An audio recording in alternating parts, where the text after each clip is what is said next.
આવે છે આખા ભારતમાં। મહાશિવરાત્રી બહુ મોટો વિશેષ દિવસ છે। હજારો ભક્તો દર્શનનો લાભ લે છે।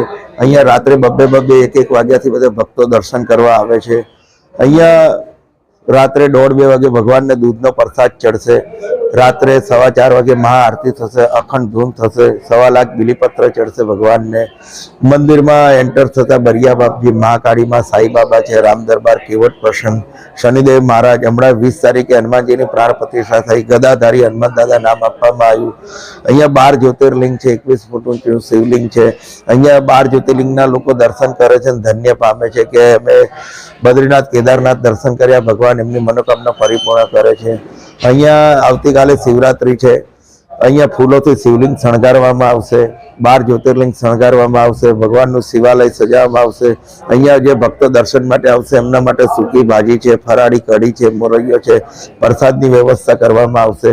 અહીંયા વ્યવસ્થા જળવાઈ રહે એટલે મંદિરમાં સીસી કેમેરા મૂકેલા છે। પોલીસ બંદોબસ્ત દર વખતે આપણે લઈએ છીએ। પોલીસ બી ઊભા પગે સેવા આપે છે। મીડિયાવાળાનો વર્ષોથી સહકાર રહ્યો છે। વર્ષો પુરાણું મંદિર છે, 265 વર્ષ થઈ ગયા। હું દર વખતે કહેતો આવ્યો છું કે આ મંદિરનું શિવલિંગ કુવામાંથી પ્રગટ થયું હતું 265 વર્ષ પહેલા। લિંગ ઉપર 7 ચોટી છે। ચોટિયા મહાદેવમાંથી ચકુડિયા દાદા નામ પડી છે। હજુ બી એ ચોટી છે લિંગ ઉપર, હજુ બી એ કૂવો છે। વર્ષોથી નાગદાદા છે અંદર, બહુ ઉંમરવાળા છે। વર્ષમાં 2 વાર બહાર આવે છે અને પાછા કૂવામાં ઉતરી જાય છે। અત્યારે જે ભક્તો દૂધ પાણી ચડાવે બધું કૂવામાં નાગદાદા ઉપર પડે છે। મંદિરની બાજુમાં જ કૂવો છે। અહીંયા શિવજીની મૂર્તિ, પાર્વતી માની મૂર્તિ કૂવામાંથી પ્રગટ થયેલી। આ 4 પેઢી થઈ ગઈ। 4 પેઢીથી ભગવાન એમની સેવા માટે એક જ દીકરો આપે છે અને આ કાર્ય દાદાનું થતું રહે છે દર વર્ષની જેમ। અને નાગદાદા છે, બ્લેક નથી, એકદમ ભૂરા છે, બહુ ઉંમરવાળા છે। જોડેથી નીકળી જાય તો તમને ખબર ના પડે, ધીરે રહીને કૂવામાં પાછા ઉતરી જાય છે અને ભગવાન હાજરે હાજર છે। કોઈ ભગવાનને 1 લોટો પાણી ચડાવે, કોઈ 2 લોટા ચડાવે, કોઈ ભગવાનને 5 પાનાનું ચડાવે, બીલીપત્ર ચડાવે, કોઈ 1 પાનાનું ચડાવે।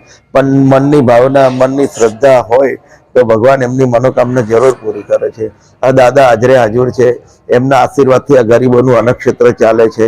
જે દાતા અહીંયા ડોનેશન આપે છે એને ઇન્કમટેક્સ બાદ કરમુક્તિ મળે છે। અને શિવરાત્રીનો તહેવાર કાલે ધામધૂમથી ઉજવાશે। ભગવાનનું શિવાલય સજાવવામાં આવશે।